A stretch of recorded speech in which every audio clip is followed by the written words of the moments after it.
Amigos, buenas noches. Bueno, seguimos en estos días turbulentos.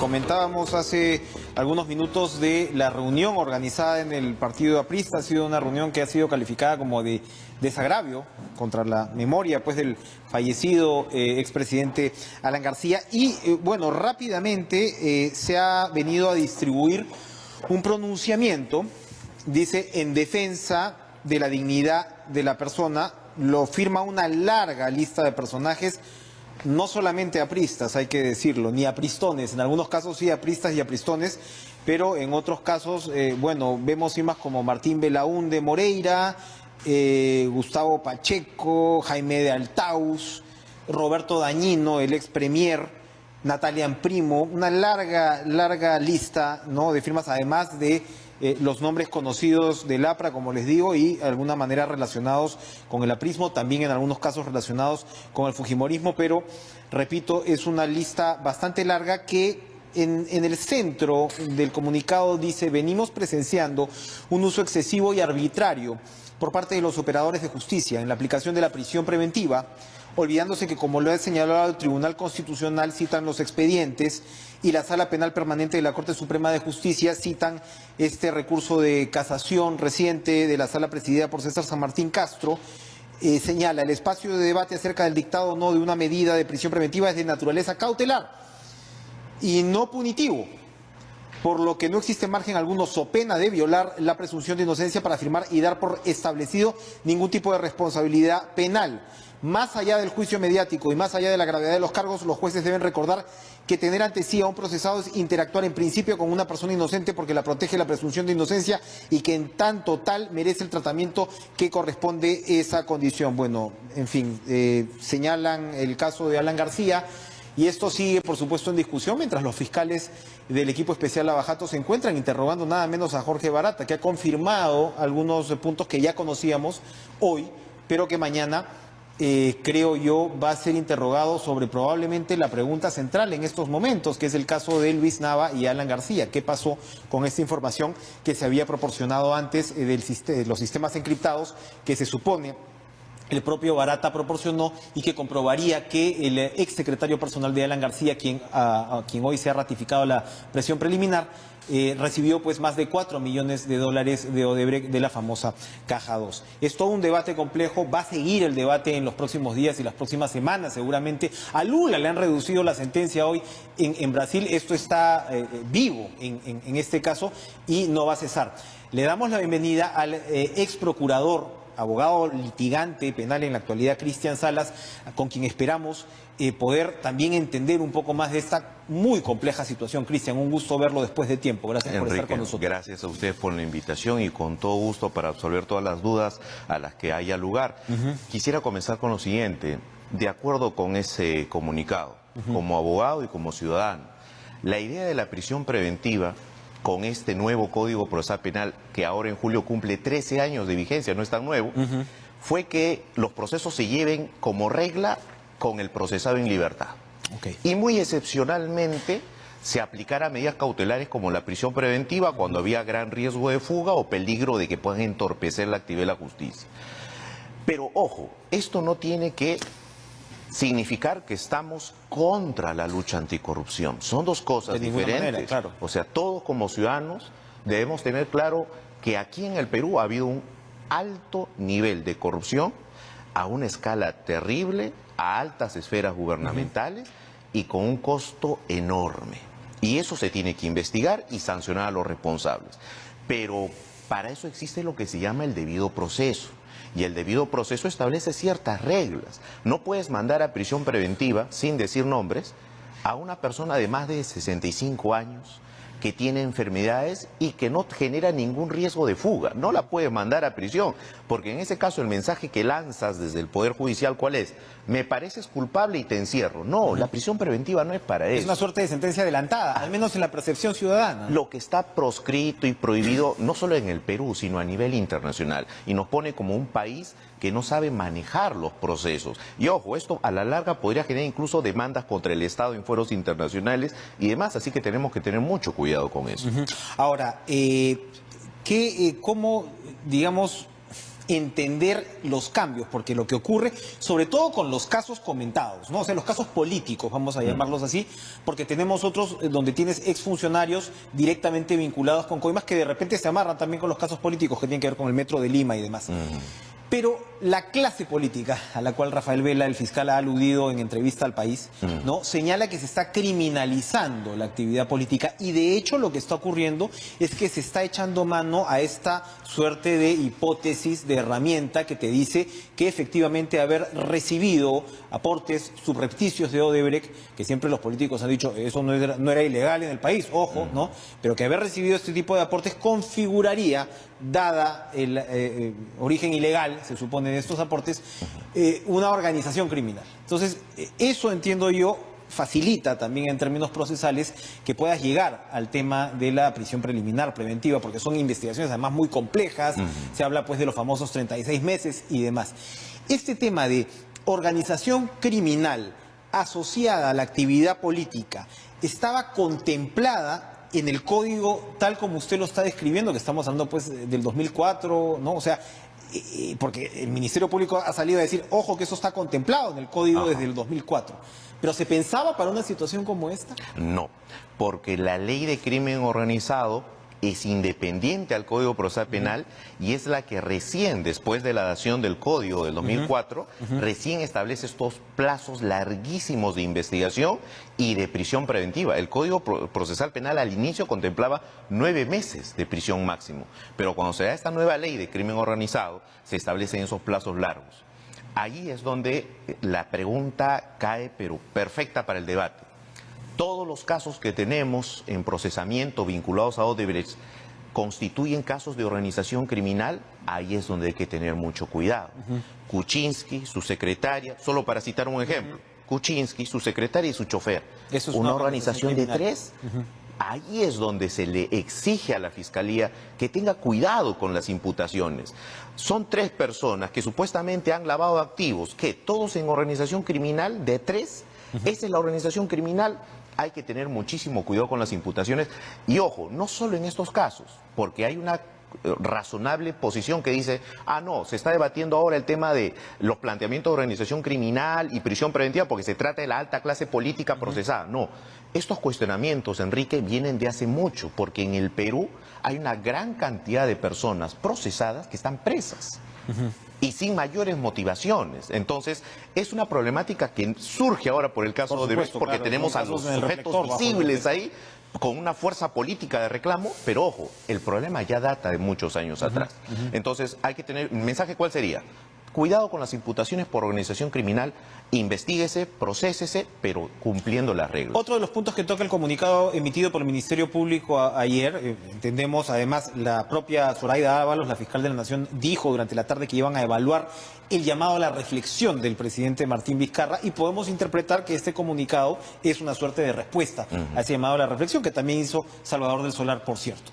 Entonces, ahí se dice que de herramientas como el de la detención preventiva no hace distingo de las personas, sino que, bueno, está, digamos, lidiando o abordando casos muy complejos de criminalidad.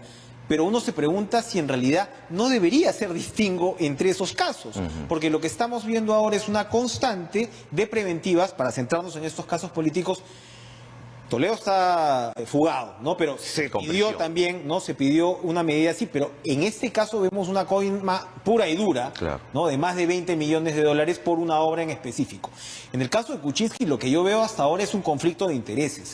Conflicto de intereses por el cual, entre otras cosas, además renunció a la presidencia de la República, pero no sé si sacarse una consultoría por lo bajo, ¿no? O ayudar a que tu empresa saque una consultoría es lo mismo que haber recibido una coima de 20 y pico millones de dólares.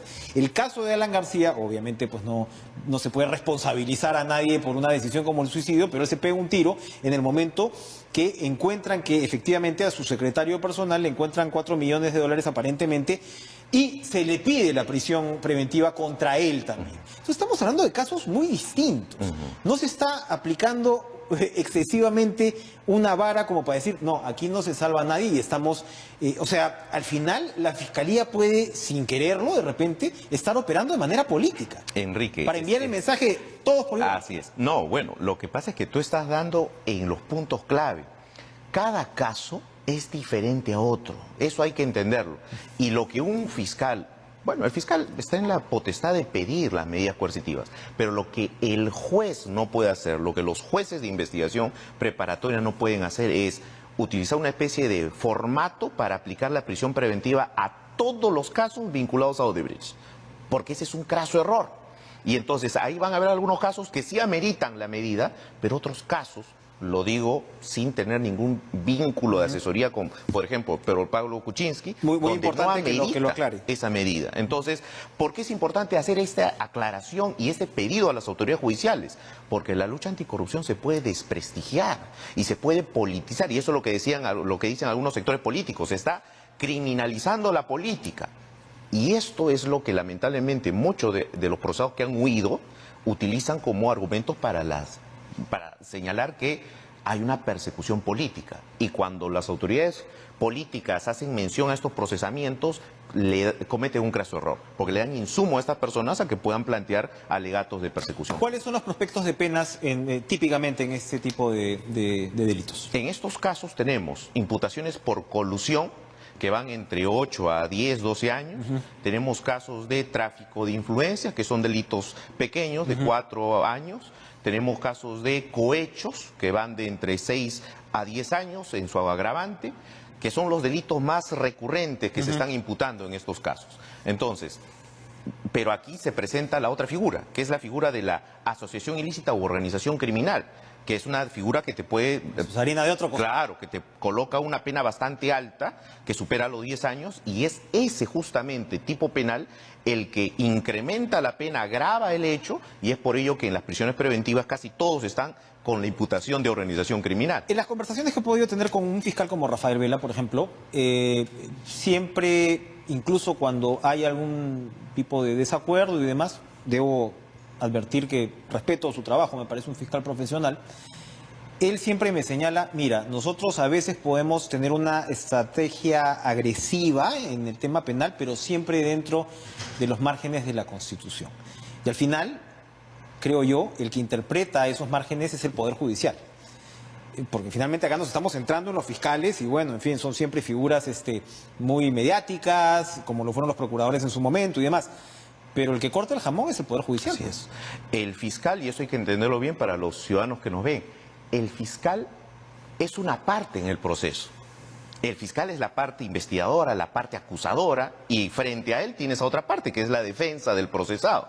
Pero ¿quién es el que pone el equilibrio? ¿Quién es el que determina si lo que pide el fiscal es correcto o no? Si está bien argumentado o no. ¿Quién es el que determina si la defensa logró desvirtuar lo que dice el fiscal? El juez. O sea, aquí la gran responsabilidad de conducir, de adecuar, de llevar correctamente el proceso, de controlarlo como lo dice el código, es del juez. El fiscal está en su función persecutoria y demás, pero sí se han dado algunos casos de prácticas no correctas de algunos fiscales, como fue, por ejemplo, en un caso puntual donde se estaba debatiendo la apelación de una detención preliminar.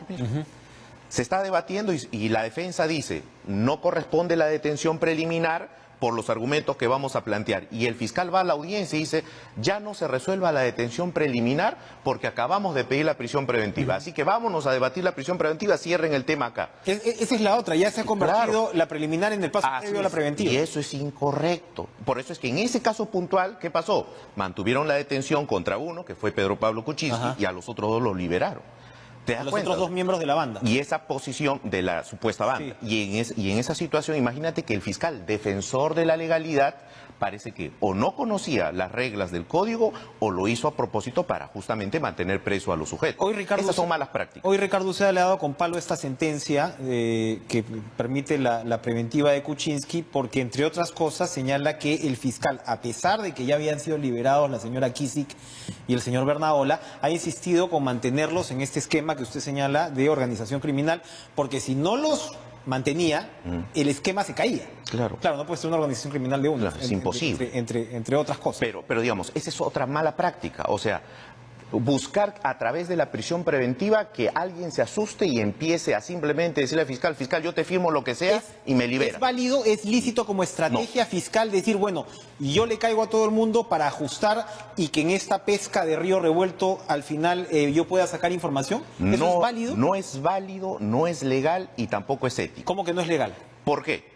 Porque el Código Procesal Penal establece que los colaboradores eficaces, las confesiones sinceras, los arrepentimientos son voluntarios sin presión alguna.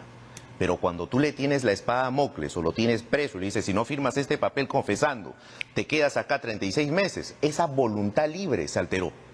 Y eso es lo que puede peligrar en estos casos por algunos testigos con código en reserva o supuestos colaboradores. Porque se ha dicho que parte de la estrategia fiscal en el caso de Alan García con Barata consistía en tener sentado, detenido a Alan García y sus colaboradores mientras se realizaba este interrogatorio en Brasil.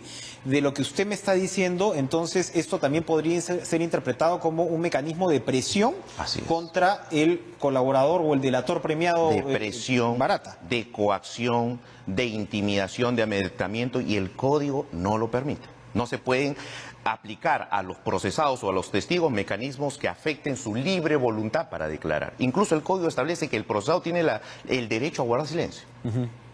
Es ahí la importancia de eso. Otro caso de la tipología esta de la corrupción de la que estamos hablando es uno de los que ha confirmado Barata hoy en Curitiba, porque ha señalado, ha reiterado que Susana Villarán recibió $3 millones para la campaña por el no de la revocatoria. Anoche, donde usted está sentado, conversábamos con el alcalde Jorge Muñoz, que nos comentaba, entre otras cosas, de las complejidades que él ha recibido con estas obras ejecutadas por los brasileños. Tenemos el Derby, ¿no? Tenemos, en fin, todo lo que iba a ser pues vía Parque Rima, que luego cambió de nombre, y como, por ejemplo, en el Derby se ha transformado en 3 obras, y esta es una obra prácticamente paralizada, porque le dijeron, según el alcalde Muñoz a Castañeda, que se podían hacer 3 obras distintas, digamos, por el precio de una. Y esto tiene que ver, esto va para atrás, porque recordemos que la comuna limeña, digamos que entregó su caja no tan chica, que era la de los peajes, a los brasileños por 40 años. Y acá se va encontrando que, al menos en el caso de Villarán, podría haberse efectivamente dado una contraprestación, donde no se queda la cosa en la campaña, como el caso de Keiko Fujimori, por ejemplo, sino que te modifico las obras en el camino. ¿Cómo cambia, cómo vuelve más complicada la situación de Susana Villarán esta confirmación? Primero, sin duda, que ratifica lo que ya se tenía, que se sabía, ¿sí? No obstante, aquí estamos ante una figura que podría encajar, desde una visión fiscal, podría encajar dentro de un acto de colusión. Financiamiento, como en otros casos ya hay, financiamiento de campañas, en este caso la campaña de la no revocatoria. ¿Para qué? Para que desde la gestión, la alcaldesa o la gestión municipal, pueda favorecerlo con contratos, ampliaciones, adendas y demás a esta empresa. Se podría dar esa figura, esta imputación, y se complica sin duda la situación porque también tenemos ahí a puertas aparentemente una detención preliminar que se va a pedir en los siguientes días. Todo esto, por supuesto, como decía, además es un proceso en el cual el Perú no está solo, ¿no? Estamos viendo otros países donde se está desarrollando, y si bien el Perú yo creo que fue la punta de lanza para Odebrecht fuera de Brasil, en el propio Brasil, un tribunal ha decidido ahora reducirle la pena a Lula de 13 años a 8 años, 10 meses, según lo que se dice, no he visto todavía el detalle, pero según lo que se dice, con la posibilidad incluso de una suerte de arresto domiciliario o de trabajo diurno. Es una figura la que tienen allá, que podrías, es decir, trabajar, cumplir tu pena trabajando hacia finales de año. Sí. Eso también cambia un poquito tus referentes, ¿no? Porque claro, acá estás queriendo, como debes de ser, llegar hasta el final, pero esto te recuerda que muchas veces los delitos de corrupción pues no son penas de muerte, vamos a decir. Efectivamente, así, ¿no? Y ese es el fenómeno que lo vamos a ver replicado también en el Perú. Acuérdate lo que te digo, vas a ver en las próximas semanas modificaciones al Código Procesal Penal, nuevas reglas para las prisiones preventivas, y no nos llame la atención que a futuro tengamos también detenciones domiciliarias para condenados, cosa que hasta hoy no se puede, pero seguramente eso se va a ir dando en lo siguiente. Esto va a tener efectos inevitables. Así es, esto ha sido todo un fenómeno político, socioeconómico que se ha dado en toda la región, y el Estado pues tiene que dar respuestas y frenar en cierto modo los excesos que se están dando, no en la legislación, sino en la mala interpretación y aplicación en algunos casos, lo cual no quiere decir que se frene a la lucha anticorrupción. Hay que investigar, hay que saber qué pasó y hay que condenar a todos los responsables. Así es. Gracias, Cristian Salas, por acompañarnos. Gracias a ustedes. Esta noche muy interesante conversación. Vamos a ir después de la pausa con otra interesante conversación con el congresista de Acción Popular, Víctor Andrés García Belaunde. No se